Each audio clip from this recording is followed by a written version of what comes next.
Hello నమస్తే, welcome to our channel TG TV. వార్తా కథనాలపై విశ్లేషణ కార్యక్రమం మార్నింగ్ న్యూస్ కు స్వాగతం. నేను మీ జర్నలిస్ట్ సత్య. నిన్నటి రోజున జరిగిన రాజకీయ పరిణామాలను పరిశీలించినట్లయితే బీఆర్ఎస్ కు రాజీనామా చేసిన బీఆర్ఎస్ నుంచి వెళ్ళిపోతున్నట్టు ప్రకటించిన కడియం శ్రీహరి గారు ఇప్పటి వరకు ఇంకా కాంగ్రెస్ లో చేరలేదు. నిన్న ముఖ్యమంత్రి రేవంత్ రెడ్డి 2 సార్లు టైం ఇచ్చినా కూడా వెళ్ళలేదు ఆయన ఇంటికి అని చెప్పి వార్తలు వినబడుతున్నాయి. అదేవిధంగా మరోవైపు నిన్న కూతురితో సహా కలిసి ఢిల్లీకి వెళ్తున్నారని వార్తలు వచ్చినప్పటికీ కూడా ఆయన తన నియోజకవర్గ కార్యకర్తలతోటి ముఖ్య కార్యకర్తలతోటి సమావేశం ఏర్పాటు చేసిండు. మరోవైపు వరంగల్ ఎంపీ టికెట్ పై కాంగ్రెస్ ఎంపీ టికెట్ పై పీఠముడి పడ్డది. ఏదైతే కడియం శ్రీహరి కుమార్తెకు టికెట్ ఇస్తానో ఏదైతే ఇప్పటికే మాదిగలకు ఒక టికెట్ కూడా కేటాయించలేదు కాంగ్రెస్ పార్టీ మాదిగ కులానికి అని చెప్పి మాదిగ సామాజిక వర్గం నేతలు కాంగ్రెస్ పై ఆగ్రహంగా ఉన్న నేపథ్యంలో వరంగల్ టికెట్ ఖచ్చితంగా మాదిగ సామాజిక వర్గానికి కేటాయిస్తారని అనుకున్నప్పటికీ కూడా మరోవైపు కడియం కావ్యకు ఖరారు అయ్యే అవకాశం ఉన్న నేపథ్యంలో ఆమె మాదిగ సామాజిక వర్గానికి సంబంధించిన వ్యక్తి కాకుండా మాదిగ ఉపకులానికి సంబంధించిన వ్యక్తి కాబట్టి మాదిగలకు తీవ్ర అన్యాయం జరుగుతుందని చెప్పి ఇప్పటికే మాదిగ సామాజిక వర్గ నేతలు మరోవైపు కాంగ్రెస్ పై తిరుగుబాటు చేస్తున్న పరిస్థితి. ఈ పరిస్థితులలో పెద్దపల్లి టికెట్ మారుస్తారా లేదంటే వరంగల్ టికెట్ కడియం కావ్యకు మొండి చేయి చూపిస్తారా అనేది ఇంకా సందిగ్ధంలోనే ఉన్నది. ఈ ప్రయత్నంలోనే కడియం శ్రీహరి తనకు ఇంకా గ్రీన్ సిగ్నల్ రాలేదని చెప్పి ఆయన సీఎం వద్దకు వెళ్ళలేదా, తనకు పూర్తి స్థాయిలో మాట ఇచ్చిన తర్వాతనే ఆయన బీఆర్ఎస్ నుంచి వెళ్ళిపోతున్నట్టుగా ప్రకటించినట్టుగా తెలుస్తుంది. మరోవైపు ఢిల్లీలో సోనియా గాంధీ ఖచ్చితంగా మాదిగలకే కేటాయిస్తామని చెప్పి ఆమెను కలిసిన మాదిగ సామాజిక వర్గ నేతలతో చెప్పినట్టుగా వార్తలు కూడా వెలువడ్డాయి. మరోవైపు రాష్ట్రంలో కాంగ్రెస్ బీజేపీ వార్ మొదలైంది. కోమటిరెడ్డి వెంకటరెడ్డి ఏదైతే ఉన్నాడో ఆయన బీజేపీ ఎమ్మెల్యేలు కూడా తనతో టచ్ లో ఉన్నారని చెప్పడంతో బీజేపీ ఎమ్మెల్యే మహేశ్వర్ రెడ్డి తీవ్ర స్థాయిలో కామెంట్ చేసిన పరిస్థితి. ఏదైతే బీజేపీ ఒక్క ఎమ్మెల్యేని టచ్ చూడు 48 గంటల్లో నీ ప్రభుత్వాన్ని కూల్చేస్తామని చెప్పి ఆయన సవాల్ విసిరిన పరిస్థితిని మనం గమనించవచ్చు. మరోవైపు కోమటిరెడ్డి వెంకటరెడ్డితో పాటు మరో 5 మంత్రులు కూడా తమతో టచ్ లో ఉన్నారని, తమ అధిష్టానానికి టచ్ లో ఉన్నారని చెప్పి ఆయన సంచలన వ్యాఖ్యలు చేసిన పరిస్థితిని మనం గమనించవచ్చు.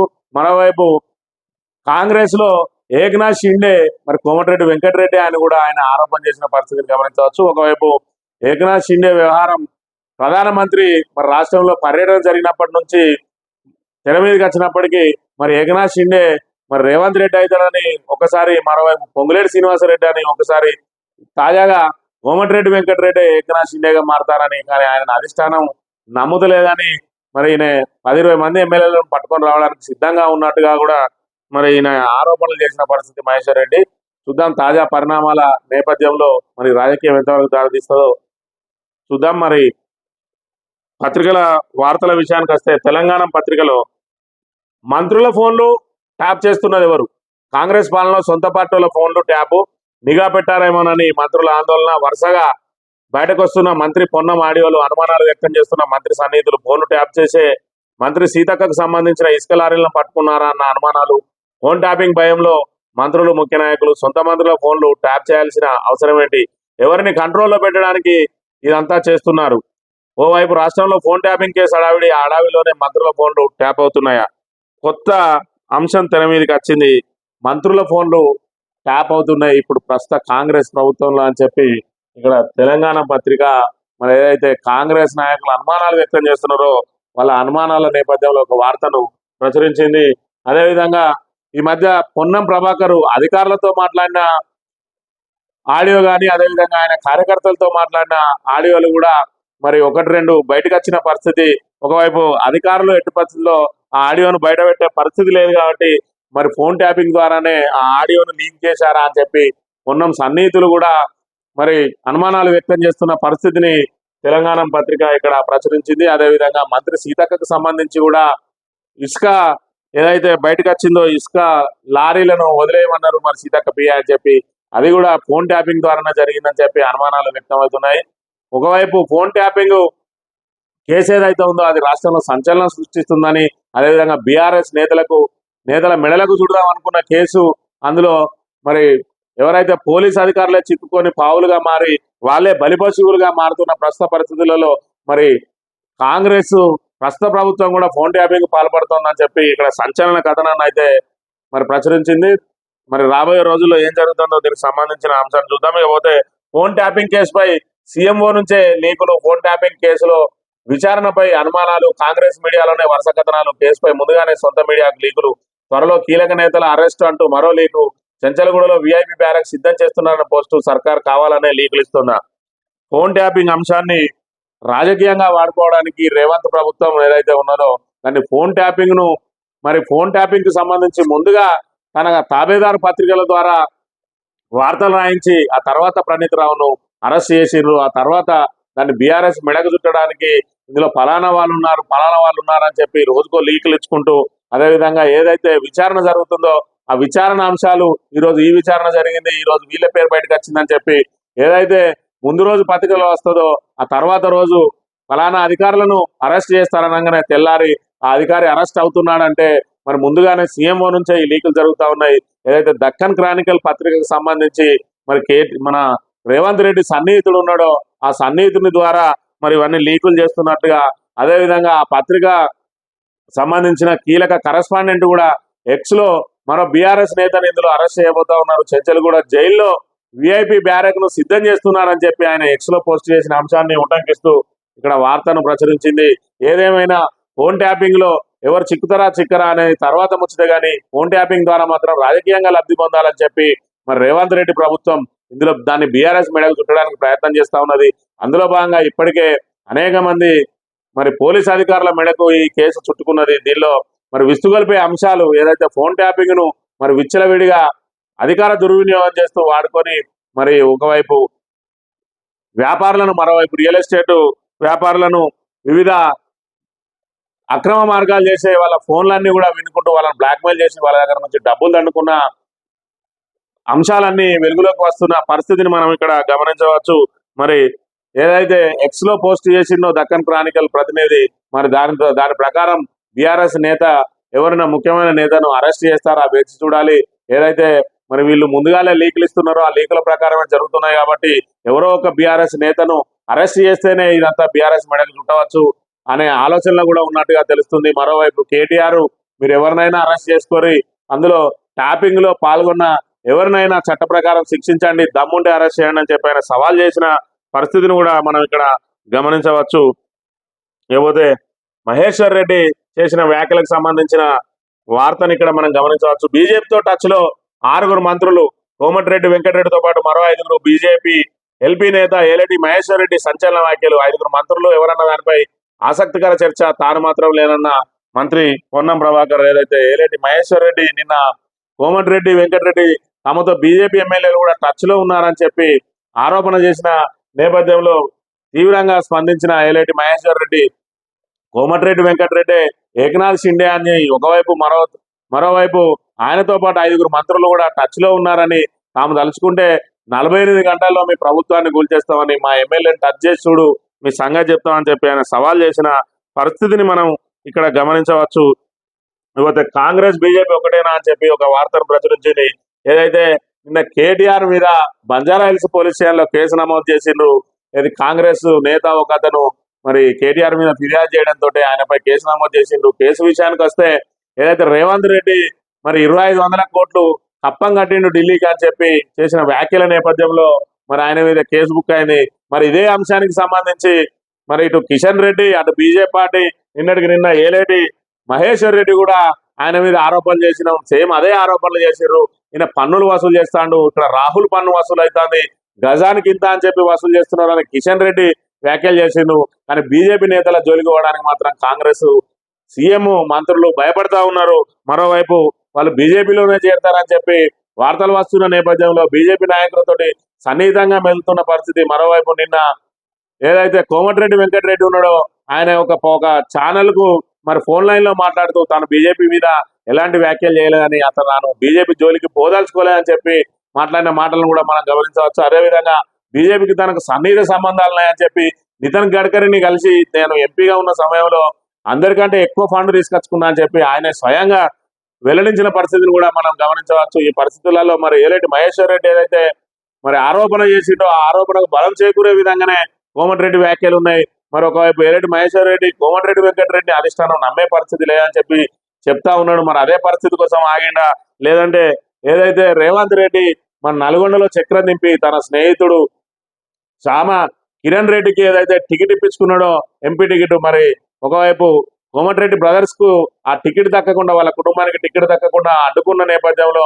ఆయన నిర్ఘాటంలో పెట్టడానికి ఇటు వెంకటరెడ్డి అటు రాజగోపాల్ రెడ్డి మరి పన్నాగాలు వండుతున్నట్టుగా కూడా మనం గమనించవచ్చు. అందులో భాగంగా బీజేపీని గెలికి రేవంత్ మెడకు చుట్టడానికి ప్రయత్నం చేస్తా ఉన్నాడా, లేదంటే నిజంగానే ఆయన ఏకనాథ్ షిండేగా మారే అవకాశం ఉన్నదా కూడా గమనించవచ్చు. ఇకపోతే కాంగ్రెస్ బీజేపీ ఒకటేనా, కేటీఆర్ పై కాంగ్రెస్ కేసు బూమరాంగ్, కాంగ్రెస్ కు బీఆర్ఎస్ స్ట్రాంగ్ కౌంటర్, గజానికి ఇంత అంటూ వసూలు చేసి రాహుల్ పంపుతున్నారన్న కిషన్ రెడ్డి, వసూలకు ఆధారాలు ఉన్నాయన్న ఏరెడ్డి, కాంగ్రెస్ రాహుల్ ట్యాక్స్ వసూలు చేస్తుందన్న బీజేపీపై కేసులు ఎందుకు పెట్టడం లేదని బీఆర్ఎస్ నాయకులు ప్రశ్నిస్తున్న అంశాన్ని కూడా మనం ఇక్కడ గమనించవచ్చు. ఏదైతే బీజేపీతో మరి టచ్ లో ఉన్నారా, లేదంటే బీజేపీకి భయపడతా ఉన్నారా, ఒకవైపు రేవంత్ రెడ్డి మీద ఓటుకు నోటు కేసు ఇంకా పెండింగ్ లో ఉన్నది, అది డబ్బులకు సంబంధించిన అంశం కాబట్టి దానిలో ఈడీ జోక్యం చేసుకునే అవకాశం కూడా ఉంటది. మరి ఆయన ఏదైతే రెడ్ హ్యాండెడ్ గా బ్యాగులతోటి సంచులతోటి మరి దొరికిండో అవన్నీ కూడా వీడియోలు ప్రసారమైన పరిస్థితి. మరొకవేళ నిజంగానే కేంద్ర ప్రభుత్వం కనుక చెప్పినట్టు మరి ఇక్కడ రేవంత్ రెడ్డి నడుచుకునే పక్షంలో దానిలో ఈడీ జోక్యం చేసుకునే అవకాశం కూడా ఉంటది. ఆయనను తక్షణం అరెస్ట్ చేసే అధికారం కూడా ఈడీకి ఉంటది. కాబట్టి ఈ నేపథ్యంలో బీజేపీ తోటి మరి టచ్ లో ఉంటానని బీజేపీ తోటి కయ్యం పెట్టుకోవడానికి కాంగ్రెస్ నాయకులు ఎవరు కూడా సిద్ధంగా లేరు అని చెప్పడానికి ఈ కేసునే మనం సాక్ష్యంగా తీసుకోవచ్చు. కేటీఆర్ మీద కేసులు పెట్టినప్పుడు అదే తరహా వ్యాఖ్యలు చేసిన మిగతా బీజేపీ నాయకుల మీద కేసులు పెట్టడానికి కాంగ్రెస్ వెనుకాడుతున్నది అని అంటే మరి వాళ్ళ కేసుల భయం వెంటాడుతుందా, లేదంటే వాళ్ళు ఏకనాథ్ షిండేలుగా మారబోతున్నారా, బీజేపీ తోటి సన్నిహిత్యమే కోరుకుంటున్నారా అనేది తేలాల్సి ఉన్నది. ఇక కార్పొరేషన్ చైర్మన్లకు సంబంధించి నిన్న పొన్నం ప్రభాకర్ కుండబద్దలు కొట్టిన వార్త ఒకటి ఇక్కడ ప్రచురితమైంది. నిజంగానే ఉత్తుత్తి చైర్మన్లు, జీవో లేకుండానే కార్పొరేషన్ పదవులు, ఉత్తుత్తి లిస్టుతో హస్తం నేతల సంబరాలు, బొకేలిచ్చి శుభాకాంక్షలు చెప్పుకున్న నేతలు జీవోనే ఇవ్వలేదని అసలు విషయం చెప్పిన పొన్నం. ఎన్నికల షెడ్యూల్ రిలీజ్ అయిన రోజు సాయంత్రం రాష్ట్రంలో నామినేటర్లు పదవులు భర్తీ చేస్తున్నట్టు ప్రకటన వచ్చింది. రాష్ట్రంలో పలు కార్పొరేషన్లకు చైర్మన్లుగా 37 మందిని నియమించినట్టుగా ఓ లిస్టు బయటకు వచ్చింది. దీంతో పదవులు వచ్చిన వాళ్ళు కొందరు సంబరాలు చేసుకున్నారు, మరికొందరు తమకు ఇచ్చిన కార్పొరేషన్ నచ్చక అసంతృప్తి వ్యక్తం చేశారు. కరీంనగర్ జిల్లా మంత్రుల విషయంలో ఏకంగా పదవుల పంపకాల పెద్ద గొడవే జరిగిందనే ప్రచారం జరిగింది. అయితే ఎలక్షన్ కోడ్ వచ్చాక పదవులు ఇవ్వడంపై అనేక అనుమానాలు వచ్చాయి. దీనిపై ఉత్తుత్తి చైర్మన్లు అంటూ ఈ నెల 19న తెలంగాణ కథనాన్ని ప్రచురించింది. ఇప్పుడు అదే నిజమైంది. నియామకాలకు సంబంధించి జీవో ఇవ్వలేదని స్వయంగా రాష్ట్ర మంత్రి పొన్నం ప్రభాకర్ అంగీకరించారు. శనివారం గాంధీ భవన్ లో మీడియాతో మాట్లాడిన ఆయన ఈ విషయాన్ని వెల్లడించారు. దీంతో పదవులు వచ్చాయన్న సంతోషంలో ఉన్న వాళ్ళంతా ఒక్కసారిగా షాక్ గురయ్యారు. కేవలం ఎన్నికల సమయంలో నాయకులు చేజారిపోకుండా ఉండేందుకే కార్పొరేషన్ పదవుల పేరుతో లిస్టు విడుదల చేసినట్టుగా స్పష్టమైంది. సొంత పార్టీ నాయకులని మోసం చేస్తున్న పరిస్థితి కాంగ్రెస్ పార్టీ. ఈరోజు ఏదైతే అసంతృప్తిగా ఉన్న నేతలు ఎవరైతే ఉన్నారో, అదేవిధంగా ఎంపీ టికెట్ రాని వాళ్ళు, ఎమ్మెల్యే టికెట్ రాకుండా ఎంపీ టికెట్లు వస్తాయని చెప్పి ఆశించిన వాళ్ళు, ఏదైతే పటేల్ రమేష్ రెడ్డి ఉన్నాడో అలాంటి నాయకులు, అదేవిధంగా జగ్గారెడ్డి సతీమణి ఉన్నదో అలాంటి వాళ్ళు మరి తిరుగుబాటు చేసే అవకాశం ఉన్నది. కాబట్టి వాళ్లకు కార్పొరేషన్లు పదవులను ఎరగా వేసిర్రు, పోనీ అదైనా జీవో ఇచ్చి ఎరగా వేసిర్రు అంటే అది లేదు. కేవలం ఉత్తుత్తి చైర్మన్లు పేపర్లకు లీకులు ఇచ్చి మరి వాళ్ళని సంతృప్తి పెట్టిన పరిస్థితిని మనం ఇక్కడ గమనించవచ్చు. సొంత పార్టీ నేతలకే మరి ఒకవైపు లీకులు ఇచ్చి మీకు కార్పొరేషన్ చైర్మన్లు ఇచ్చినామని చెప్పి చెప్తున్న పరిస్థితి, మరోవైపు జీవోనే రాలేదని చెప్పి స్వయంగా మంత్రి ప్రకటించిన పరిస్థితిని కూడా మనం ఇక్కడ గమనించవచ్చు. ఇప్పుడు కార్పొరేషన్ పదవులకు ఇప్పుడు తీవ్ర పోటీ ఏర్పడే అవకాశం ఉన్నది. ఇప్పటికే మరి అసంతృప్తితో ఉన్న నేతలు ఎవరైతే ఉన్నారో తమకు కార్పొరేషన్ పదవి రాలేదని అలిగి ఉన్న నేతలకు ఇంకా అవకాశం ఉన్నాయి. కాబట్టి మరి ఎవరైతే అనర్హులకు కార్పొరేషన్ పదవులు వచ్చినాయని చెప్పి, అదేవిధంగా పొన్నం ప్రభాకర్ కూడా తన మీద తనకు వ్యతిరేకంగా పనిచేసిన వారికి కార్పొరేషన్ చైర్మన్ పదవి ఇచ్చిందని చెప్పి ఎవరినైతే పేర్కొన్నారో వాళ్ళందరినీ కూడా తొలగించడానికి అవకాశం ఉన్నది. కాబట్టి ఇప్పుడు ఇంకా ఆశావాహులు మరింత ప్రయత్నం చేసే అవకాశం ఉన్నది. అదేవిధంగా అనర్హులు ఎవరైతే ఉన్నారో వాళ్ళని తొలగించాలని మరి ప్రభుత్వంపై ఒత్తిడి, నాయకులపై ఒత్తిడి వచ్చే అవకాశం కూడా ఉన్నది. అదేవిధంగా పొన్నం ప్రభాకర్ అసంతృప్తిని సంతృప్తి పరచడం కోసం తన వాళ్లకు మరి మార్చి తన వాళ్ళను పెట్టుకునే అవకాశం కూడా ఇప్పుడు వారికి ఉన్నట్టుగా మనం గమనించవచ్చు. లేకపోతే బీఆర్ఎస్ నాయకునిపై కత్తితోటి దాడి చేసిండు కాంగ్రెస్ నాయకుడు. ఇక్కడ మనం గమనించవచ్చు. అంటే అధికారం ఉన్నదని కాంగ్రెస్ నాయకులు ఏ విధంగా బరిదెగిస్తా ఉన్నారో ఒకవైపు ఫోటోలతో సహా కనబడుతున్నాయి వాళ్ళ బరిదెగింపు విషయాలు. మా మంత్రి ఉన్నారు, మీ సంగతి చెప్తాం. ములుగులో కాంగ్రెస్ నాయకుడి దౌర్జన్యం, బీఆర్ఎస్ కార్యకర్త అతని భార్యపై దాడి, నిందితుడిపై చర్యలకు హరీష్ రావు డిమాండ్. ఎవరైతే కాంగ్రెస్ నాయకుడు చానబోయిన అశోక్ అనే వ్యక్తి ఉన్నాడో, ఈయన మామిడి అశోక్, ఆయన భార్య మీద కత్తితోటి దాడి చేసిండు. ఏదైతే మరి గ్రామంలో ఇద్దరు కూడా గతంలో బీఆర్ఎస్ పార్టీలోనే పనిచేసిరు.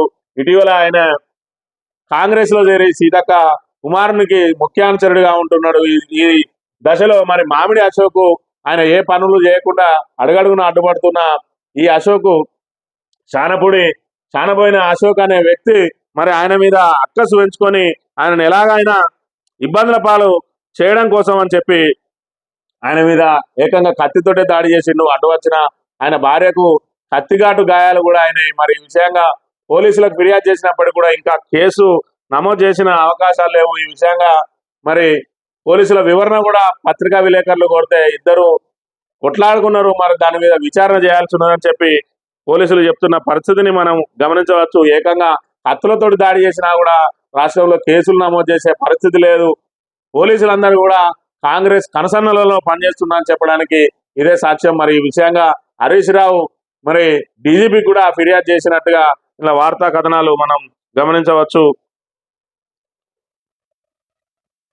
నిన్నటి రోజున పెద్దపల్లి పార్లమెంటు అభ్యర్థి బీఆర్ఎస్ అభ్యర్థి మాజీ మంత్రి కొప్పుల ఈశ్వర్ గారు మరి రైతుల పక్షాన రైతు నిరసన దీక్ష 36 గంటల రైతు నిరసన దీక్షను పెద్దపల్లి జిల్లా కేంద్రంలోని బీఆర్ఎస్ కార్యాలయ ఆవరణలో చేపట్టిండ్రు.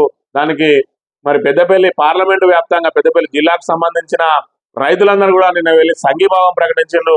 మరి దానికి సంబంధించి రైతుల కన్నీళ్లు కాంగ్రెస్ కు కనిపించట్లేదా అని చెప్పి ఆయన ప్రశ్నించిన పరిస్థితిని మనం గమనించవచ్చు. రైతుల కోసం కొప్పుల ఈశ్వర్ 36 గంటల దీక్ష, ఎండిన పంటకు 25,000 నష్టపరిహారం ఇవ్వాలి. రైతుల పక్షాన బీఆర్ఎస్ పార్టీ పోరాడుతున్నది. కేసీఆర్ వస్తున్నాడు, ఎవరు అధైర్యపడొద్దని భరోసా. రైతుల కన్నీళ్లు కాంగ్రెస్ కు కనిపించట్లేదా అని పెద్దపల్లి బీఆర్ఎస్ పార్లమెంట్ అభ్యర్థి కొప్పుల ఈశ్వర్ రాష్ట్ర సర్కారును ప్రశ్నించారు. ఎన్నికల ముందు చెప్పిన మాయమాటలు నమ్మి ప్రజలు ఓట్లేసి గెలిపిస్తే అధికారం చేపట్టిన కాంగ్రెస్ పార్టీ పాలన అస్తవ్యస్తంగా మార్చేసిందని ఆరోపించారు. సాగునీరు అందక ఎండుతున్న పంటలకు నష్టపరిహారం చెల్లించాలని డిమాండ్ చేస్తూ పెద్దపల్లిలోని పార్టీ కార్యాలయంలో 36 గంటల నిరసన దీక్ష చేపట్టిన పరిస్థితిని మనం ఇక్కడ గమనించవచ్చు. ఒకవైపు రైతులకు సాగునీరు లేదు, మరోవైపు ఆర్థిక భరోసా లేదు. రైతు బంధు ఇప్పటి వరకు పూర్తి స్థాయిలో అందజేయలేదు. రైతు భరోసా పేరుతో 15,000 ఇస్తా అని చెప్పిండ్రు. పాత రైతు బంధు కూడా ఇప్పటికీ అందిన దాఖలాలు లేవు. మరోవైపు రైతులకు రుణమాఫీ చేస్తా అన్నారు 2 లక్షల రూపాయలు, ఆ రుణమాఫీ ఊసేయలేదు.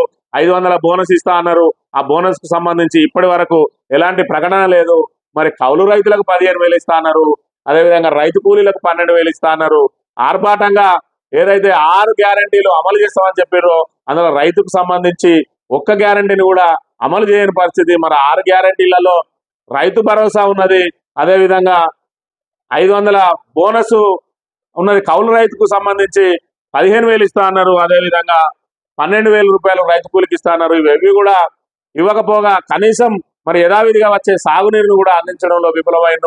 మరోవైపు ఇప్పటి వరకు మంత్రులు మరి ముఖ్యమంత్రి రాజకీయాల్లో మునిగి తేలుతున్నారు తప్ప రైతుల గురించి పట్టించుకున్న పాపాన పోలేదు. వాళ్ళకి ప్రత్యామ్నాయంగా మరి సాగునీరు అందించి ఏదైతే మిగిలి ఉన్న పంటనైనా నిలబెట్టే ఆలోచన చేయడం లేదు.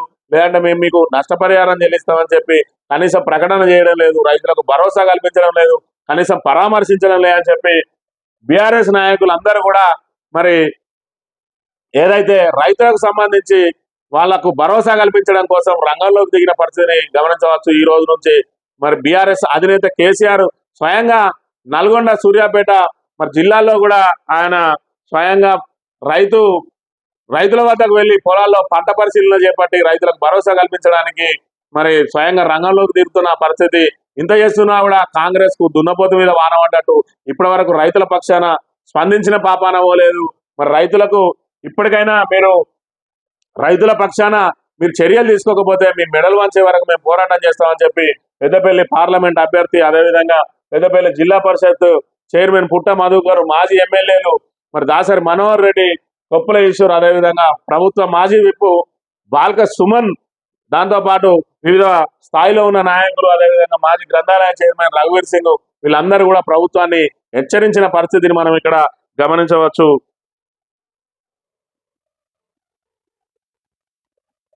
ఫేక్ ప్రచారానికి లీగల్ నోటీసులు. టీవీ యూట్యూబ్ ఛానళ్లకు కేటీఆర్ నోటీసులు. కుట్రపూరితంగా తప్పుడు వార్తలను ఆగ్రహం. 10 సంస్థలకు లీగల్ నోటీసులు పంపిన కేటీఆర్ యూట్యూబ్ కు నోటీస్ అందజేత.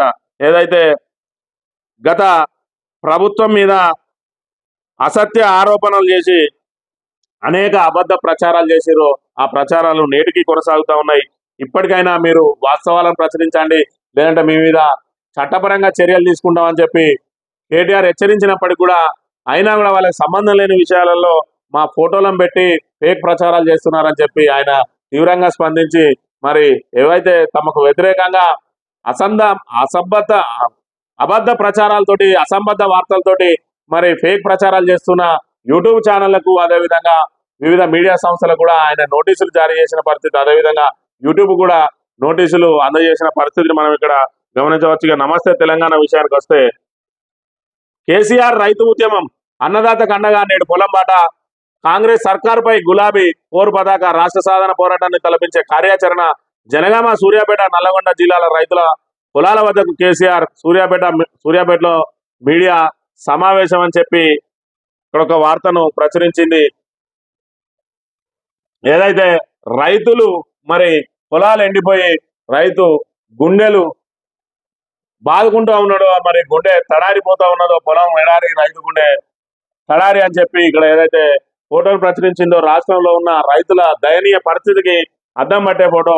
మరి వాళ్ళందరికీ ధైర్యం చెప్పడానికి ప్రభుత్వం కానీ, మంత్రులు కానీ, ముఖ్యమంత్రి కానీ, చివరికి అధికారులు కానీ ముందుకు రాని పరిస్థితులలో మరి తప్పకుండా రైతులకు మనోధైర్యం కల్పించాల్సిన బాధ్యత మరి బాధ్యతాయుతమైన బీఆర్ఎస్ పార్టీ పైన ఉందని చెప్పి బీఆర్ఎస్ అధినేత స్వయంగా రంగంలోకి దిగుతున్న పరిస్థితి. మరోవైపు ఆయన ఆరోగ్యం సహకరించకపోయినప్పటికీ కూడా ఇంత టఫ్ ఫైట్ లో మరి ఎంపీ ఎన్నికల ప్రచారానికి వెళ్ళడానికి కూడా ఆయన ఇంకా బయటకు రాని పరిస్థితులలో మరి ఎన్నికల కంటే ముందు మాకు రైతులే ప్రాధాన్యం అని చెప్పి ఆ రైతు సమస్యల మీదనే ఆయన పొలాల బాట పట్టిన పరిస్థితిని మనం ఇక్కడ గమనించవచ్చు. ఇకపోతే నిన్నటి రోజున ఏదైతే ముఖ్యమంత్రి రేవంత్ రెడ్డి సమీక్ష చేసిండో, ఒకవైపు కరెంటు మీద, మరోవైపు తాగునీరు మీద, దానికి సంబంధించి కరెంటు కోతలు ఉండవద్దు, కరెంటు పోయిందన్న ఫిర్యాదులే రావద్దు, తాగునీటి కొరతను అధిగమించాలి, వేసవికి ప్రత్యేక ప్రణాళిక తయారు చేసుకోవాలి అనే అధికారులను సీఎం రేవంత్ రెడ్డి ఆదేశించిండు. మరి ఆదేశించిన కొన్ని గంటల్లోనే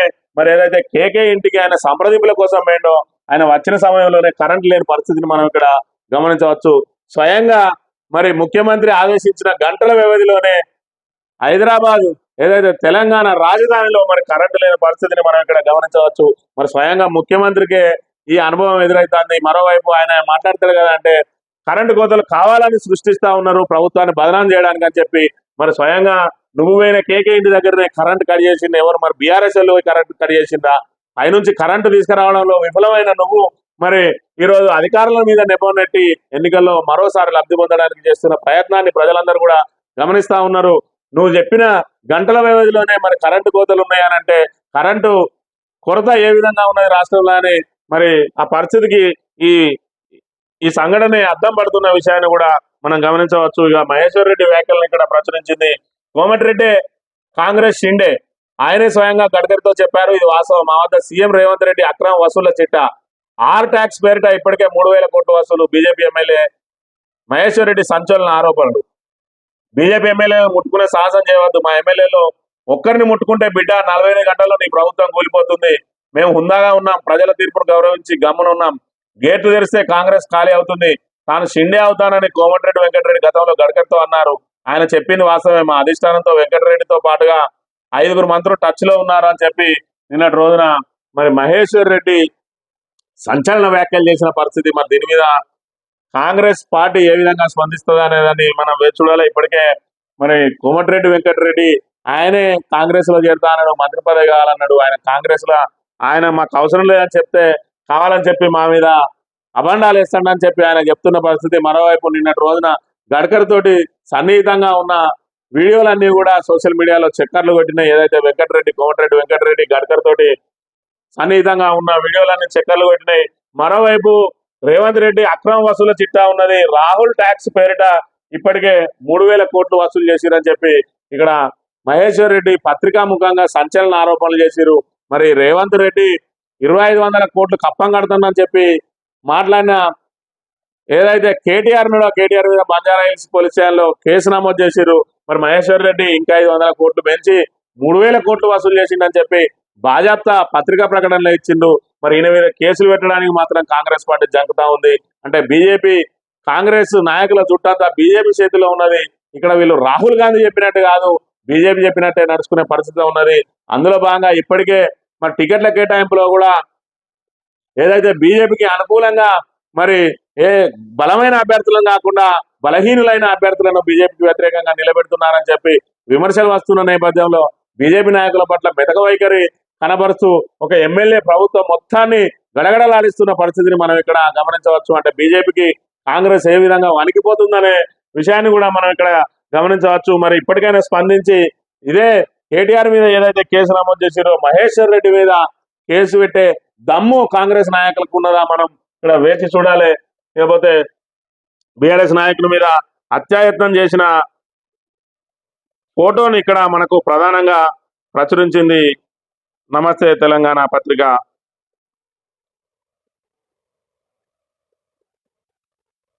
ఈ సాక్షి దినపత్రిక విషయానికి వస్తే కూల్చివేతపై కుతకుత, రాష్ట్ర ప్రభుత్వం కూలిపోతుందనే వ్యాఖ్యలపై బీజేపీ కాంగ్రెస్ మధ్య రగడ. 6 మంత్రులు బీజేపీతో టచ్ లో ఉన్నారన్న బీజేపీ ఎల్పీ నేత ఏలేటి మహేశ్వర్ రెడ్డి ఏకనాథ్ షిండే పాత్ర పోషించేందుకు మంత్రి కోమటిరెడ్డి సిద్ధమని వ్యాఖ్య. కోమటిరెడ్డి వెంకటరెడ్డి తెలంగాణ షిండే, ఆయన మరో 5 మంత్రులు బీజేపీతో టచ్ లో ఉన్నారు. దీనిపై కాంగ్రెస్ లో కలకలం. ఘాటుగా ప్రతిస్పందించిన నేతలు దమ్ముంటే టచ్ చేయాలని మంత్రి పొన్నం వ్యాఖ్య. అమిత్ షా, గడ్కరీ భాగ్యలక్ష్మి ఆలయంలో ప్రమాణం చేయాలన్న కోమటిరెడ్డి. ఏలేటి ఓ జోకర్ కాంగ్రెస్ లోకి రానివ్వడానికి ఆరోపణలు. నోటికొచ్చినట్టు మాట్లాడొద్దని బీజేపీ నేతలకు మంత్రి ఉత్తమ్ హెచ్చరిక. ఏదైతే ఏలేటి మహేశ్వర్ రెడ్డి మరి కోమటిరెడ్డి వెంకటరెడ్డి తెలంగాణ షిండే అని ఆరోపణ చేసిండో, దీనికి అమిత్ షాను గడ్కరీ వచ్చి భాగ్యలక్ష్మి ఆలయంలో ప్రమాణం చేయాలని కోమటిరెడ్డి ఒక విచిత్రమైన మరి సవాల్ విసిరిన అంశాన్ని మనం ఇక్కడ గమనించవచ్చు. ఎవరైతే ఆరోపణ చేసిరో ఆయనను మరి ప్రమాణం చేయాలని చెప్పి సవాల్కు పిలవాలి కానీ మరి నితిన్ గడ్కరీను అమిత్ షాను వచ్చి భాగ్యలక్ష్మి టెంపుల్ వద్ద చేయాలని చెప్పి ఈయన ఏదైతే మరి తప్పించుకునే కార్యక్రమంలో భాగంగా చేస్తున్నాడా, లేదంటే మరి ఇలా మాటలు ఎంత దూరం పోతాయనే విషయాన్ని కూడా మనం ఇక్కడ గమనించాలి. మరోవైపు పొన్నం ప్రభాకర్ మా ప్రభుత్వాన్ని టచ్ చేసి చూడు అని చెప్పి మరి ఒక మంత్రి ఎమ్మెల్యేకు సవాల్ విసురుతున్న పరిస్థితి, మరో మంత్రి కూడా స్పందించిన పరిస్థితి.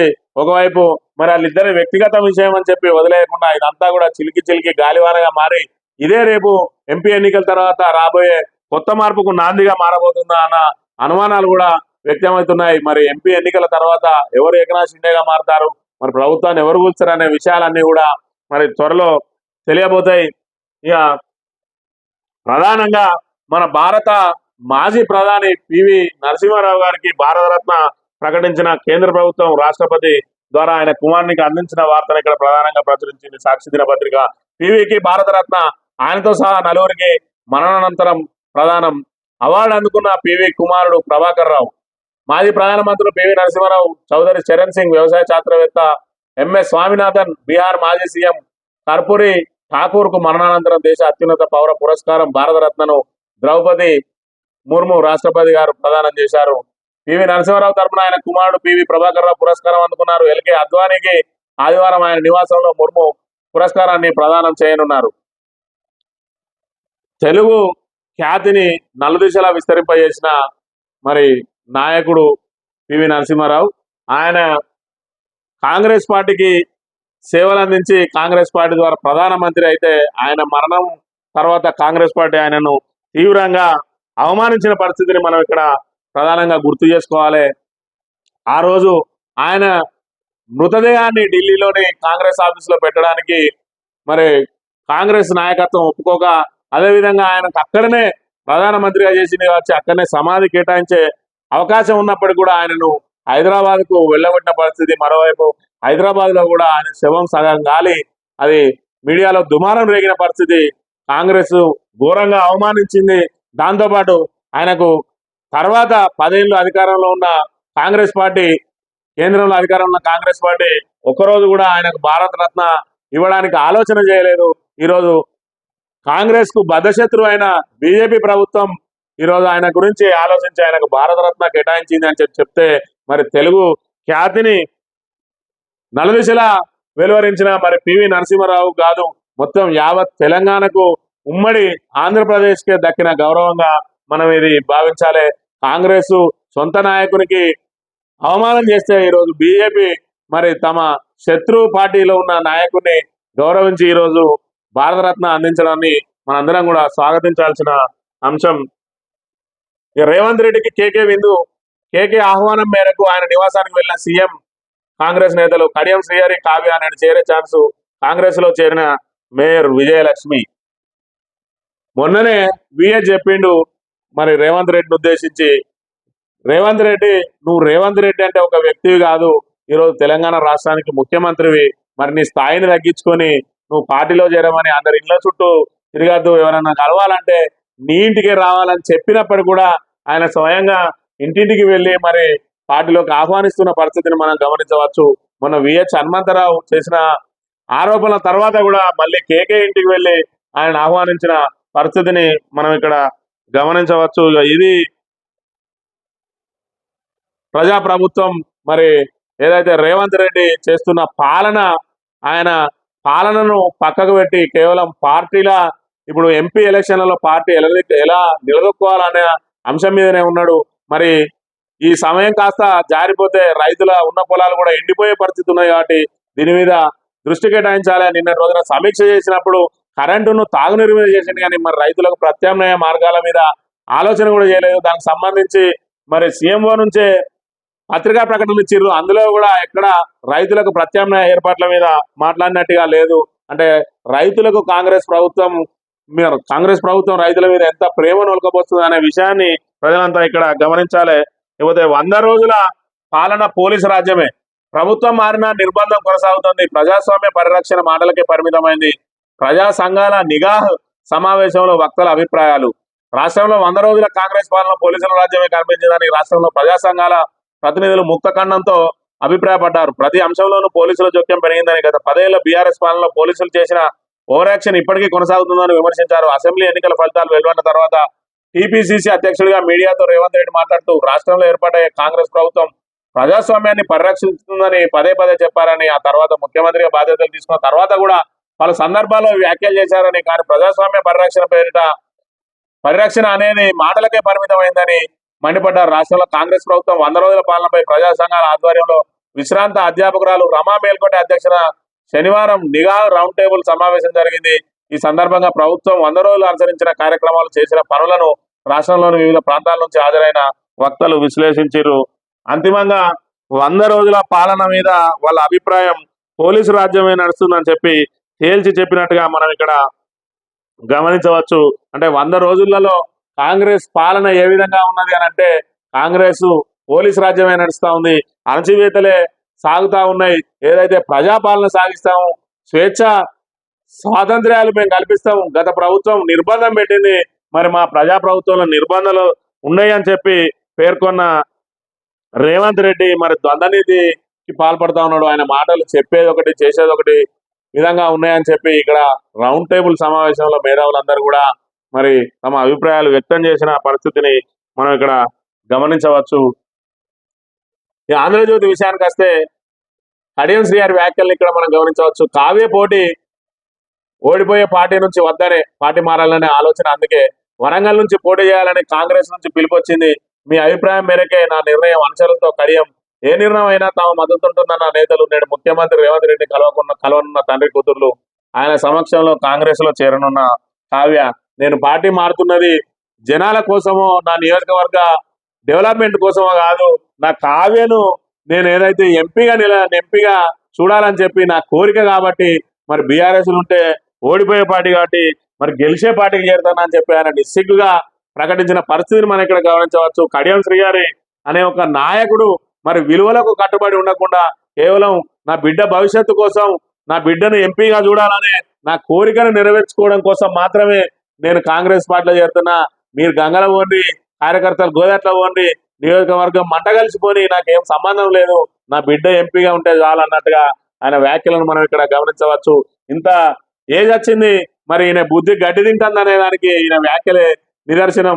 మరి ఇలాంటి నాయకులను మరి ప్రజలు ఏ మేరకు ఆదరిస్తారు, ఏ మేరకు ఆశీర్వదిస్తారు అనేది కూడా చూడాలి.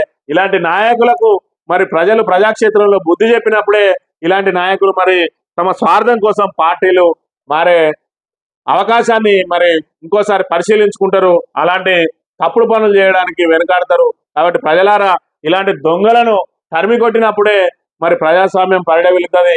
కేవలం కనీసం మాట వరుస కన్నా నా నియోజకవర్గ అభివృద్ధి కోసం నేను అధికార పార్టీలో చేరుతున్నా అని చెప్పకుండా, ఓడిపోయే పార్టీ నుండి నా బిడ్డను నిలబెట్టద్దని చెప్పి నేను పార్టీ మారుతున్నా అని చెప్పి నిస్సిగ్గుగా చెప్తున్న కడియం శ్రీగారిని ఖచ్చితంగా ప్రజలు బుద్ధి చెప్పాల్సిన అవసరం ఉన్నది. ఓటు ద్వారా బుద్ధి చెప్పి ఇలాంటి నాయకులు మళ్ళీ రాజకీయాల్లో లేకుండా చేయాల్సిన అవసరం కూడా ఉన్నదని ఈ సందర్భంగా విజ్ఞప్తి చేస్తా ఉన్నాం. Police to political phone tapping case దర్యాప్తులో కొత్త కోణం. అసెంబ్లీ ఎన్నికల సమయంలో నగదు తరలించామన్న రాధాకిషన్ రావు ఎవరి కోసం ఎవరికి అందజేశారు? ఇదే కోణంలో ప్రశ్నించనున్న అధికారులు. భుజంగరావు తిరుపతన్న సస్పెన్షన్, వారి టీములో సిబ్బంది వివరాల సేకరణ. ఈ కేసులో 5 ఇన్స్పెక్టర్లు, పోలీసుల అదుపులో 3.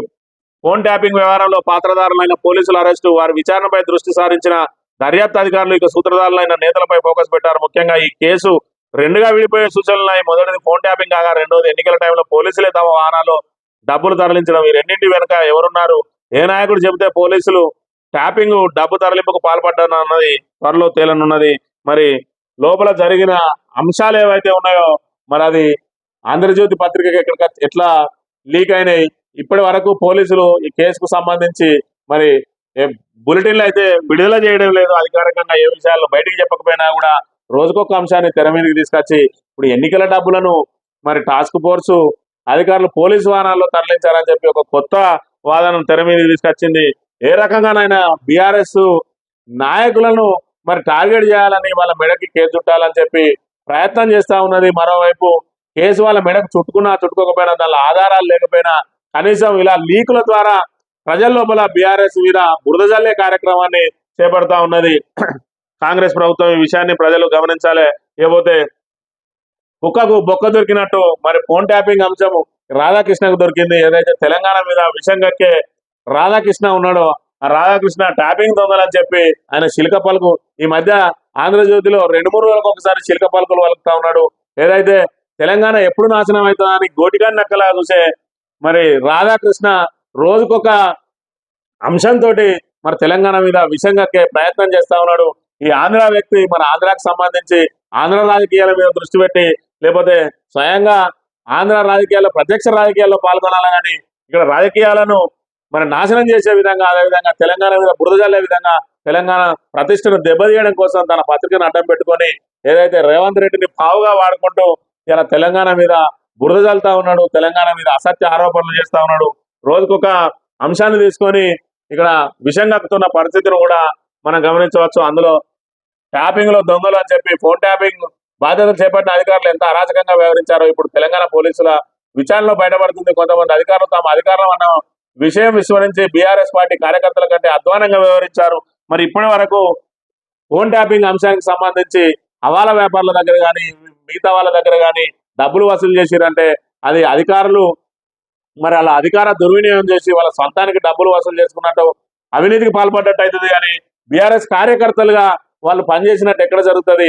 ఇప్పటి వరకు ఫోన్ ట్యాపింగ్ చేసి ఫలానా రేవంత్ రెడ్డి ఫోన్ ట్యాపింగ్ ద్వారా ఈ విషయాన్ని కనుగొని దాన్ని బీఆర్ఎస్ నేతలకు చేరవేసినాం, లేదంటే ఫలానా వాళ్ళు ఫలానా పార్టీలో చేరుతా ఉన్నారని, లేదంటే టీఆర్ఎస్ కు సంబంధించిన వాళ్ళు మరి రేవంత్ రెడ్డితో టచ్ లోకి పోయిందని చెప్పి కానీ ఏ అంశాన్ని రాజకీయ పరమైన అంశాన్ని వాళ్ళు కనుగొన్నట్టుగా కానీ దాని ద్వారా వాళ్ళు చెప్పినట్టుగా కానీ ఇప్పటి వరకు లేదు.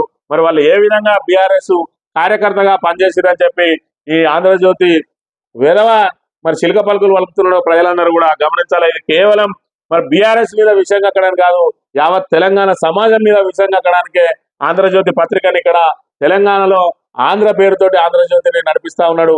మరి దీన్ని ఇప్పటికే రాష్ట్రం వేరుపడ్డప్పుడు దీనికి తెలంగాణ జ్యోతి చేసినట్టు ఉంటే మన తెలంగాణకు వీళ్ళు కట్టుబడి ఉన్నట్టుగా మరి తెలంగాణ పట్ల వీళ్ళకు ప్రేమ ఆప్యాయతలు ఉన్నట్టుగా గమనించవచ్చు. మరి ఆంధ్ర పేరుతోటే మన తెలంగాణ మీద ఇంకా విషయం కక్కడానికే ఈ పత్రికను తెలంగాణలో నడిపిస్తున్నట్టుగా మనం భావించాలి. బాసరలో భోంచేస్తున్నారు. సరస్వతి అమ్మవారి ఆలయ పాలనలో తీవ్ర అక్రమాలు, నిత్యాన్నదానం, ప్రసాదాల తయారీ సహా ప్రతి వస్తువు రెట్టింపు ధర కొనుగోలు అయినా కూడా నాసిరకం వస్తువుల సరఫరా, బడా వ్యాపారి గుప్పిట్లో రాష్ట్ర ఆలయాలు, కోట్ల రూపాయల నిధుల స్వాహా అని చెప్పి ఒక వార్తను ప్రచురించింది ఇక్కడ ఆంధ్రజ్యోతి పత్రిక. మరి మీ రేవంత్ రెడ్డి గారే ఉన్నారు కదా, ఆయనకు సంబంధించి ఏదైతే ఆలయాలకు సంబంధించి ఎవరి గుత్తాధిపత్యం ఎవరి దగ్గర ఉన్నదో మరి వాళ్ళ నుంచి విడిపించి నువ్వు మాటలతో కూడా చేయొచ్చు అంటే ఒక వార్త ప్రచురించి దానికి మళ్ళీ నువ్వే స్పందన తెచ్చుకునే కార్యక్రమంలో భాగంగా రాసిన వార్తగా ఇది మనం గమనించవచ్చు. ఇక స్థానిక వార్తల విషయానికి వస్తే నిన్నటి రోజున మరి ఎంపీ అభ్యర్థి 36 గంటల దీక్ష నిన్న ఉదయం 6 గంటల నుంచి ఈరోజు సాయంత్రం 6 గంటల వరకు రైతు నిరసన దీక్ష పేరుతోటి ఇక్కడ పెద్దపల్లి జిల్లా కేంద్రంలో ఆయన నిరసన దీక్ష దిగారు. దీనికి పెద్ద ఎత్తున రైతులు, అదేవిధంగా బీఆర్ఎస్ నాయకులు, కార్యకర్తలు, ప్రజలు కూడా స్వచ్ఛందంగా వచ్చి మద్దతు పలుకుతున్న పరిస్థితిని మనం గమనించవచ్చు. మరి రైతులకు అన్యాయం చేస్తే ఊరుకోమని చెప్పి, ఆదుకునేదాకా పోరాటం చేస్తామని చెప్పి కూడా వీళ్ళందరూ నిరసన దీక్షకు కూర్చున్న పరిస్థితిని మనం గమనించవచ్చు. ఈ సందర్భంగా వివిధ నాయకులు ఏం మాట్లాడిందనే అంశాన్ని ఒకసారి మనం పరిశీలించినట్లయితే పెద్దపల్లి జిల్లా పరిషత్ చైర్పర్సన్ మాట్లాడినిండు. ఆదుకునేదాకా పోరాడతాం, గతేడాది మాదిరిగానే ఈసారి యాసంగికి నీళ్లు వస్తాయని రైతులు వరమ్మేసిండ్రు, కానీ నిరాశ మిగిలింది. సాగునీరు అందక పంటలు ఎండుతున్నాయి. అయినా కాంగ్రెస్ ప్రభుత్వానికి ఏమాత్రం చలనం లేదు. వెంటనే ప్రభుత్వం స్పందించాలి, నష్టపోయిన రైతులను ఆదుకోవాలి. లేని పక్షంలో బీఆర్ఎస్ ఆధ్వర్యంలో ప్రభుత్వం దిగొచ్చేదాకా ఆదుకునేదాకా పోరాడతామని చెప్పి ఆయన ప్రకటించిన పరిస్థితిని మనం ఇక్కడ గమనించవచ్చు. అదేవిధంగా 100 రోజుల్లోనే రైతుల అరిగోస అని చెప్పి కోరకంటి చందర్ రామగుండం మాజీ ఎమ్మెల్యే మాట్లాడిన మాటలు. కేసీఆర్ ప్రభుత్వం రైతులకు ఎలాంటి ఇబ్బంది లేకుండా పాలన అందించింది, కానీ కాంగ్రెస్ సర్కార్ వచ్చిన తర్వాత రైతులు అరిగోస పడుతున్నారు. ఆ పార్టీ 100 రోజుల పాలనలో 200 మంది ఆత్మహత్య చేసుకున్నారు. ఈ పార్లమెంట్ ఎన్నికల్లో కాంగ్రెస్ కు రైతులే గుణపాఠం చెప్తారు. యావత్ తెలంగాణ రైతాంగాన్ని కదిలించేలా 36 గంటల రైతు నిరసన దీక్ష చేస్తున్నాం. ఇది ఆరంభం మాత్రమే. రైతులకు అన్యాయం చేస్తే ఊరుకోం, ఇంకా మున్ముందు పెద్ద ఎత్తున ఆందోళన చేపడతాం, అన్నదాతకు అండగా నిలుస్తామని చెప్పి చెప్తున్న పరిస్థితిని మనం గమనించవచ్చు. అదేవిధంగా దాసరి మనోహర్ రెడ్డి ప్రజలే గుణపాఠం చెప్తారని చెప్తున్నారు. కేసీఆర్ సర్కార్ రైతులను అన్ని విధాలు ఆదుకున్నది, కానీ కాంగ్రెస్ సర్కార్ మాత్రం గోసపెడుతున్నది. ఎన్నికల ముందు అలవిగానే హామీలతో నమ్మించింది. రైతు బంధు కూడా సంపూర్ణంగా ఇచ్చే పరిస్థితి లేదు. రైతు ప్రోత్సాహంగా ఇస్తామన్న 500 జాడలేదు. ఒక్క హామీని కూడా నెరవేర్చకుండా ప్రజలను కాంగ్రెస్ మోసం చేసింది. పోయిన 10 ఏళ్లలో ఈనాడు సాగునీటికి ఇబ్బంది పడలేదు, కానీ ఇప్పుడు నీళ్లు లేక ఒక పెద్దపల్లి నియోజకవర్గంలోనే 50,000 ఎకరాల్లో పంటలు ఎండిపోయిన రైతులు నష్టపోయిండు. ప్రజలు అన్ని గమనిస్తున్నారు. రాబోయే రోజుల్లో మరి తప్పకుండా గుణపాఠం చెప్తారని చెప్పి కూడా వాళ్ళు హెచ్చరిస్తున్న పరిస్థితిని మనం ఇక్కడ గమనించవచ్చు. మరి రైతు నిరసన దీక్షలో భాగంగా 36 గంటల దీక్ష చేపట్టిండు ఏదైతే పెద్దపల్లి ఎంపీ అభ్యర్థి కొప్పుల ఈశ్వర్ గారు. మరి ఒకవైపు బీఆర్ఎస్ నాయకులందరూ పొలంబాట పట్టి రైతులకు భరోసా ఇవ్వడానికి తిరుగుతూ ఉంటే, మరోవైపు రేవంత్ రెడ్డి మరి బీఆర్ఎస్ నాయకులను ఏ విధంగా తమ పార్టీలో చేర్చుకోవాలని చెప్పి ఆయన గేట్లు తెరిచి చూస్తా ఉన్నాడు. ఒకవైపు రైతులకు సాగునీరు అందించడానికి ప్రాజెక్టుల గేట్లు తెరవమంటే ఆయన బీఆర్ఎస్ ను మరి నాయకులను తమ లోపల కలుపుకోవడానికి వాళ్ళ ఇంటి గేట్లు తెరిచిపెట్టుకొని ఉన్నాడు. మరి రైతుల పట్ల ఇంత వివక్షపూరితంగా వ్యవహరిస్తున్న రేవంత్ రెడ్డి మరి రేపు ఎంపీ ఎన్నికలలో ఏ విధంగా ఓట్లు అడుగుతారని చెప్పి కూడా రైతులందరూ ఎదురు చూస్తా ఉన్నారు. ఇప్పటి వరకు మా వద్దకు పరామర్శకు రాని, మరి మాకు నష్టపరిహారం విషయంలో కానీ, మాకు సాగునీటి విషయంలో కానీ ఎలాంటి భరోసా ఇవ్వని మరి కాంగ్రెస్ నాయకులు రేపు ఓట్ల కోసం మా వద్దకు ఏ విధంగా వస్తారో వాళ్ళ సంగతి చూస్తామని చెప్పి రైతులందరూ కూడా ఆగ్రహంతో ఉన్న పరిస్థితిని మనం గమనించవచ్చు. మరోవైపు తాగునీటి కోసం కూడా ప్రజలు ఇబ్బంది పడతా ఉన్నారు. కాంగ్రెస్ నాయకులు మరి గ్రామాల్లోకి వస్తే, ఓట్ల కోసం గ్రామాల్లోకి వస్తే ఎక్కడికక్కడ అడ్డుకుంటామని హెచ్చరిస్తున్న పరిస్థితిని కూడా మనం గమనించవచ్చు. మరి రేపు కాంగ్రెస్ నాయకులు గ్రామాలలో ఓట్ల కోసం పోతే పరిస్థితి ఏ విధంగా ఉంటుందో రాబోయే రోజుల్లో చూడబోతాం. ఇది ఈ రోజు మార్నింగ్ న్యూస్. తిరిగి రేపు కలుద్దాం. Thank you very much.